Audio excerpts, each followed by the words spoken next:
Hi guys, and welcome to our YouTube channel 1-2step, and today I'm here with another new video to show you guys on how you can take profits and keep the trades on MetaTrader 5. To do so, just follow some simple steps that I will show you on this video. First of all, make sure your device has a stable Wi-Fi connection, and after making sure of that, let's open up your MetaTrader 5. And now after opening up MetaTrader, go on to trades, which is on the bottom of your screen, and after that click on the top right corner of your screen. Here you can see an option to trade in the type of crypto you want. If you want to change your crypto, you can also go onto the top right corner $like icon and tap on it, and you can see these options pop up with all of the crypto that you can trade with.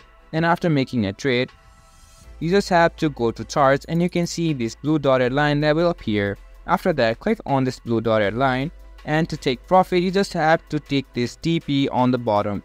And after doing so and clicking on the arrow button, now every time you have made that profit, your alarm will go off, and as well as your trade will stop right there. And that's how you can take profit and keep the trade on MetaTrader 5. This was for this video, and I hope you guys find our video helpful. If you do, make sure to leave a like, subscribe to our YouTube channel and hit the bell notification.